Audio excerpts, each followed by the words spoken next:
In the Marines, the women who serve with men on patrols and raids and at checkpoints are sometimes known as Lioness teams. Captain Julian Sohn, among them, you heard briefly from her in Chains Peace, and the captain joins us now from Fallujah. It's nice to see you. How do Iraqis react to women in authority like you are? Actually, I go out into the community a lot since I work for the Civil Affairs Group here, the 5th Civil Affairs Group, and so I actually go out to the Civil Military Operations Center and deal with a lot of Iraqis on a daily basis. And some of the more conservative Iraqis actually, they don't shake women's hands. They'll actually greet you like this. And they kind of look at me as a novelty because for them it's unusual to deal with women in an authority position.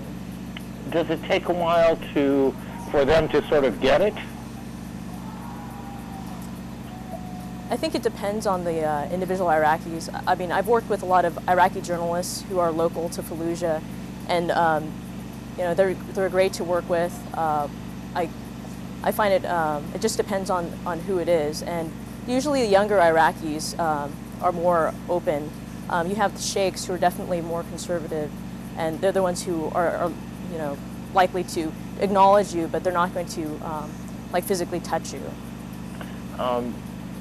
Let's talk about sort of day-to-day life and what it's like out there for you. Do you think, by and large, female Marines are satisfied with the role they have, or would like to do more and feel capable of doing more? I think with most female Marines, we know that we have a very important role to play here, because in Iraqi society there's very clear delineated space between females and male spaces. And so women here do know that they play a very important role, and we can't really do this mission without female Marines. Do you think that female Marines are itching to be allowed to go and fight the fights? I mean, there's not much they're not allowed to do, but there are some things they're not allowed to do. Would they like to break that ground? You know, with a lot of female Marines, I think that, you know, Jane probably said it pretty well with, it's hard to define what combat is. Here, Fallujah is considered a combat zone, and women have to be out there at the checkpoints. They are out, you know, pulling security when they're going from point A to point B, and so it's one of those things where we're all trained as Marines. We say that every Marine is a rifleman. The female Marines get the same training as male Marines do at, you know, boot camp as well as officer candidate school. So I mean, we've gone a long ways from back in the 70s, yeah, where, you know, they were actually doing those sorts of makeup classes. Now we're actually learning tactics, because just in the event that we have to be there, we have to pull our weight. Just one or two more quick things, if I can. I'm sure you're aware, I suspect you're aware, there was a move in Congress, some talk in Congress, of pulling back the role that women play generally in the armed services. Your best sense of how, I assume you wouldn't be too happy with that. Well, I can just say that, especially in this particular environment that we're operating in this culture, you need women out here to do those checkpoints, to go and meet with female leaders in terms of like developing women's centers here and sewing centers.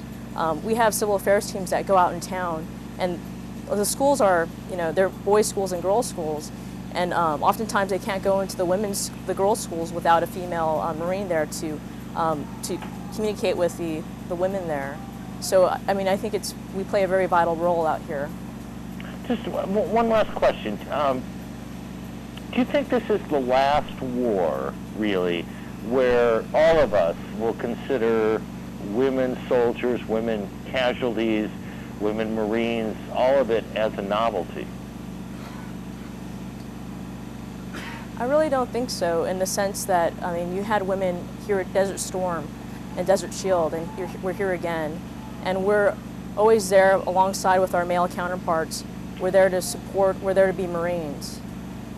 We would say this to anyone out there, and we'll say it to you: stay safe out there and come home safely, okay?